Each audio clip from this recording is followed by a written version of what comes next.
Welcome to Shukla study point. आप सभी का स्वागत है आपके अपने YouTube channel Shukla study point में। मैं शिवम शुक्ला आप सभी दोस्तों का हार्दिक स्वागत करता हूं। यह क्वेश्चन पेपर है यूजी रेगुलर, मतलब कि यूजी का जो रेगुलर वाले हैं फर्स्ट सेमेस्टर का पेपर है। ये बीए यानी कि बीए प्रथम सेमेस्टर का ये क्वेश्चन पेपर है। 2023 से 27 के जो बच्चे हैं, ठीक है, उनका ये पेपर है। और आपको बता दूं कि एमजीसी फर्स्ट यानी कि मेजर कोर्स का पेपर है। मेजर कोर्स का ये पेपर है हिंदी का। और हिंदी में आपको पढ़ना क्या है, आप देखिएगा। ये बिहार वाले छात्र छात्राओं के लिए खास करके ये पेपर ऐसे छपते हैं। तो हिंदी साहित्य का इतिहास आदिकाल से लेकर के रीतिकाल, ये पेपर नंबर 1 में आपको पढ़ना है।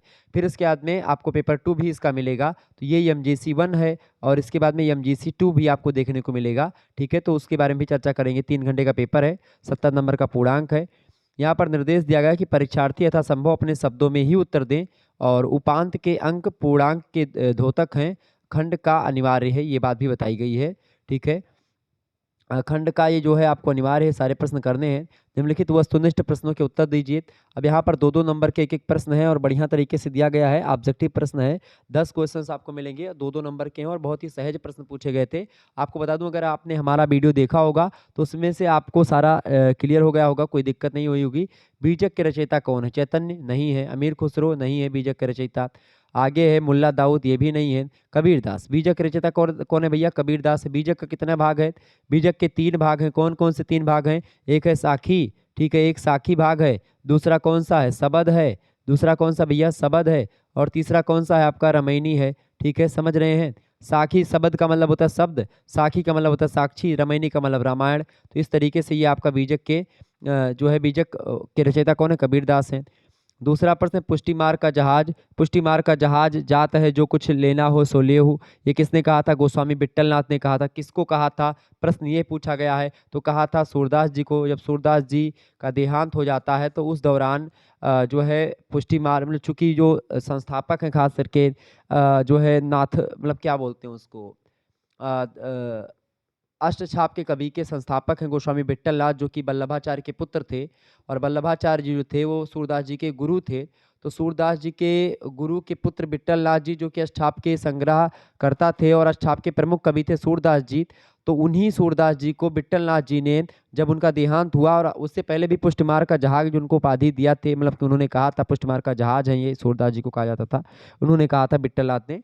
तो उन्होंने मरते वक्त भी कहा था कि भाई पुष्ट मार्ग का जो को जहाज जा तो है, जो कुछ ले, मतलब कि जिसको जो कुछ लेना है सो लेहु। तो पुष्ट मार्ग का जहाज कौन है? सूरदास जी हैं, ठीक है। बिहारी लाल गागर में सागर भरने का काम करते हैं। कबीरदास जो है सधुक्कड़ी भाषा का प्रयोग करते हैं, फक्कड़ कवि हैं, सधुक्कड़ी भाषा बोलते हैं। पंचमेल खिचड़ी इनकी भाषा को कहा जाता है, ठीक है। भाषा मतलब वाणी के डिक्टेटर हैं ये।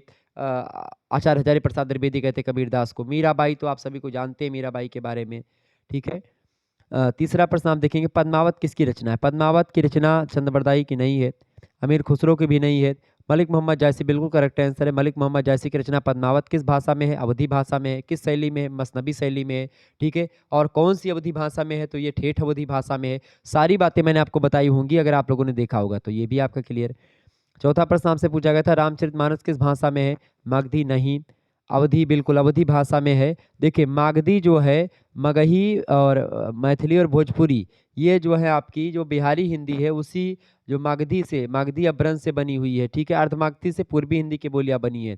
पूर्वी हिंदी की 3 बोलियां हैं, अवधी, बघेली, छत्तीसगढ़ी, जिनमें अवधी भाषा में लिखा गया है रामचरितमानस। अवध प्रांत में चूंकि भगवान श्री राम का जन्म हुआ था अयोध्या में, अयोध्या की जो बोली है वो अवधी बोली है, इसीलिए रामचरितमानस की रचना चूंकि उन्हीं की बोली में किया, किसने? गोस्वामी तुलसीदास जी ने। और आज दुनिया में सबसे ज़्यादा एक प्रकार से अगर कोई ग्रंथ पूजा जाता है या किसी महाकाव्य की इतना ज़्यादा लोकप्रियता है तो वो है तुलसीदास के रामचरितमानस की, जो कि बहुत ही जबरदस्त रचना है, ठीक है। मगही, मैथिली और भोजपुरी, ये तो 3 भाई बिहारी हिंदी की बोलियां हैं। आगे देखिए, 5वां प्रश्न है, आदिकाल की प्रधान साहित्यिक प्रवृत्ति। श्रृंगार परक, नीति परक, ये सब आपकी नहीं है। श्रृंगार परक, नीति परक और भक्ति परक, ये सब रचनाएं आपको रीतिकाल में जरूर दिख लेंगी। मतलब कि भक्ति परक रचनाएं भी रीतिकाल में आप देखेंगे केशवदास के यहाँ मिलती, रामचंद्रिका वगैरह पढ़ेंगे तो। श्रृंगार परक रचनाएं रीतिकाल में खूब मिलेंगी, नीति परक रचनाएं रीतिकाल में खूब दबा करके मिलेंगी, और भक्ति काल की भी रचनाएं आपको मिलेंगी नीति मतलब की रीतिकाल में। लेकिन आदिकाल में आपको ये तीनों चीजें नहीं मिलेंगी। आपको आदिकाल में वीरगाथात्मक चीजें मिलेंगी कि अक्का मारे दुई गिर जावे, तीसरा खूब खाए मर जाए, धय दो डोला समर खेत में जे जीते ते ले उठाए, रिमझिम भाला बरसे वह मैदानन के बीच मझाए, ठीक है। हाथ पटक दिए भुइमा जो तो 9 मन माटी लिए उठाए, ऐसी ऐसी चीजें हुआ करती थी। ठीक है, दांत उखाड़े भंवरा नल कहते दिल्लीम करे द्वार एक चार, 12 बरस ले कुकर जीवे और 16 ले जीवे सियार, बरस 18 छत्री जीवे आगे जीवन को धिक्कार। इस तरीके की चीजें जो है हुआ करती थी। ठीक है, तो ये आदिकाल की जो प्रधान प्रवृत्तियां हैं वीरगाथात्मक थी, इसीलिए आचार्य रामचंद्र शुक्ल जी का नाम आप लोगों ने सुना होगा। आचार्य रामचंद्र शुक्ल का अगर आप लोगों ने इतिहास नहीं पढ़ा, हिंदी साहित्य आप पढ़ रहे हो, तो आप सोच लीजिए हिंदी आप छोड़ ही दीजिए, हिंदी मत पढ़िए। अगर आप हिंदी साहित्य से कुछ करना चाहते हैं, कुछ आगे बढ़ना चाहते हैं, या हिंदी साहित्य में आप एमए वगैरह भी करना चाहते हैं या बीए भी करना चाहते हैं, तो आप आचार्य रामचंद्र शुक्ल की एक पुस्तक है आचार्य रामचंद्र शुक्ल का हिंदी साहित्य का इतिहास, उसको आप खरीद लीजिएगा। उसको आप जरूर एक बार पढ़ डालिए। आप विश्वास मानिए कि अगर आप उसको एक बार पढ़ेंगे तो बिल्कुल समझ में आपको नहीं आएगा, दोबारा पढ़ेंगे तो आपको आधा आ जाएगा समझ में, और तिबारा पढ़ेंगे निश्चित तौर पर आपको हिंदी साहित्य में कोई पिछाड़ने वाला होगा नहीं। ये बात आप ध्यान रखेंगे। तो आचार्य रामचंद्र शुक्ल जी ने वीरगाथात्मक रचनाओं के आधार पर जो है 12 रचनाएं उनको प्रमाणिक मिली, उन्हीं रचनाओं के आधार पर उन्होंने आदिकाल को वीरगाथा काल कहा। तो वीरगाथात्मक प्रवृत्ति है। चौथा छठवां प्रश्न आप देखें, प्रथम जैन कवि कौन है? तो पुष्पदंत है, बिल्कुल निसंदेह। ऑप्शन नंबर इसका का करेक्ट आंसर हो जाएगा। अगला प्रश्न है आपका रीतिकाल का प्रमुख विषय। देखिए रीतिकाल का प्रमुख विषय है श्रृंगार। वैसे भक्ति की भी रचनाएं हुई हैं, लेकिन भक्ति काल का प्रमुख विषय होगा भक्ति। ठीक है, रीतिकाल का कौन सा जो है सबसे महत्वपूर्ण विषय है, वो है श्रृंगार। श्रृंगार पर रचनाएं खूब होने लगी थी, नक्सिक वर्णन ये सब खूब होने लगा था रीतिकाल में। रीतिकाल में विलासिता वगैरह खूब था, पांडित्य प्रदर्शन भी था। वीरता की भावना तो नहीं थी उतना ज़्यादा, लेकिन पांडित्य प्रदर्शन आपको मिलेगा। हालांकि कुछ लोगों में ही पांडित्य प्रदर्शन आपको मिलेगा, सब में आपको नहीं मिलेगा। ठीक है, लेकिन फिर भी सबसे इंपॉर्टेंट जो होगा, इसका करेक्ट आंसर होगा वो का होगा, बिल्कुल ठीक है। आगे देखिएगा, अगला प्रश्न आपसे पूछा गया है, जिन कवियों ने मूलतः संस्कृत के लक्षण ग्रंथों पर आधारित काव्य का प्रणयन किया है उन्हें कहते हैं रीति सिद्ध, रीतिबद्ध, रीति मुक्त, या फिर इनमें से कोई नहीं।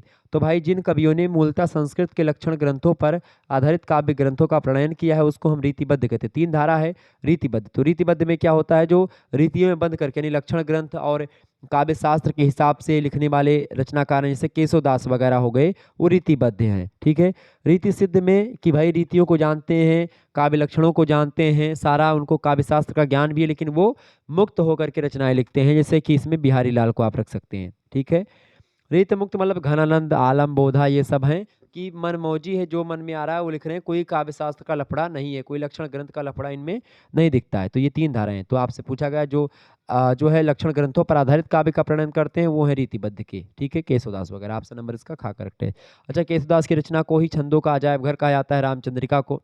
केशव को कठिन काव्य का प्रेत कहा जाता है, ये बात भी आपको पता होगा।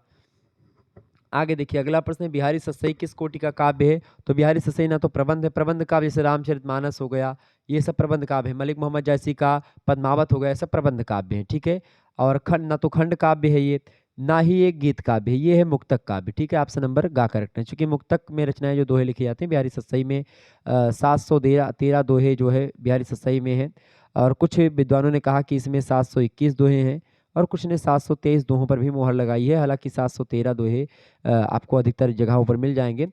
तो बिहारी सस्सई में मात्र इतने दोहे हैं, और एकमात्र रचना बिहारी लाल की बिहारी सस्सई है, और उसी एक रचना को लिख करके बिहारी लाल पूरे हिंदी साहित्य ही नहीं बल्कि संपूर्ण इतिहास, संपूर्ण जो है अगर लिटरेचर के इतिहास, विश्व साहित्य के इतिहास को अगर आप देखें, विश्व साहित्य में अपना जो है नाम अमर कर देने वाले हैं बिहारी। बस मात्र इतने दोहे, चूंकि गागर में सागर भरने का काम किया बिहारी लाल ने, बहुत छोटे से दोहों में 2 लाइन का दोहा, और उसी 2 लाइन में लगभग 15-15 पेज की व्याख्या आप लिख सकते हैं उनके 2 लाइनों पर। ठीक है, चर्चा होती है।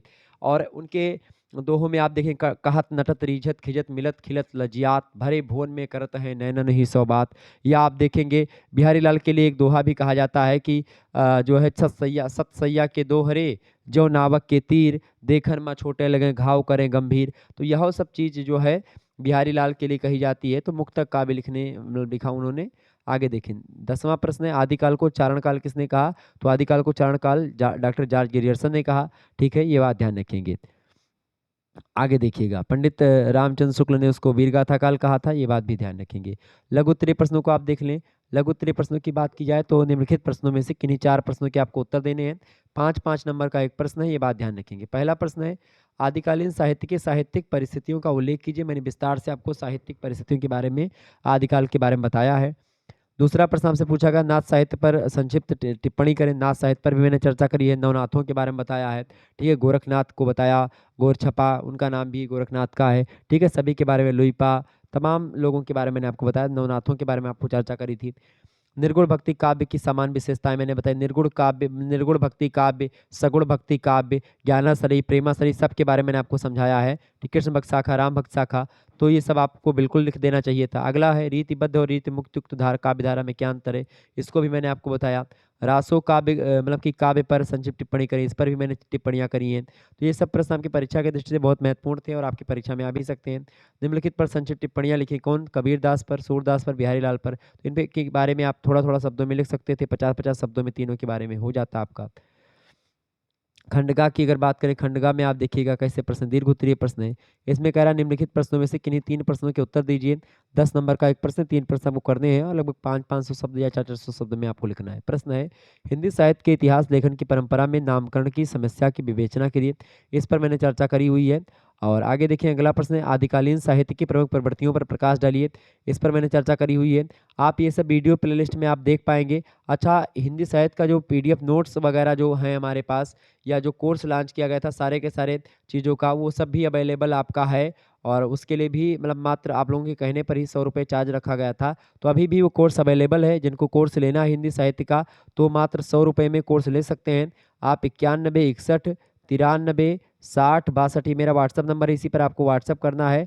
और मात्र सबसे कम प्राइस में, मात्र 100 रुपीज़ में आपको सारा हिंदी साहित्य कोर्स मिल जाएगा। आपको ग्रुप से ऐड करवा दिया जाएगा। आप उसी ग्रुप में और भी जो क्लासेस होंगी वो मिलती रहेंगी। अच्छा, ग्रुप से ऐड होने का ये भी फ़ायदा होता है कि आप जो है सेकंड सेमेस्टर में जब आप जाएँगे तो उसका सिलेबस भी आपको मिलता रहेगा, समय-समय पर क्लास चलेगी सेकंड सेमेस्टर की, उसकी भी इन्फॉर्मेशन मिलती रहेगी। तो और आप डायरेक्टली हमसे जुड़ पाएँगे। तो अभी भी वो कोर्स चालू है, तो आप में से जिसको लेना है वो ले सकते हैं। वीडियो लेक्चर्स आपको मिल जाएँगे, पीडीएफ नोट्स आपको मिलते रहेंगे, ठीक है? और जो भी लाइव क्लास होगी वो भी आपको उसी ग्रुप में इन्फॉर्मेशन मिल जाएगी, भाई आज इतने बजे से ये क्लास होने वाली है।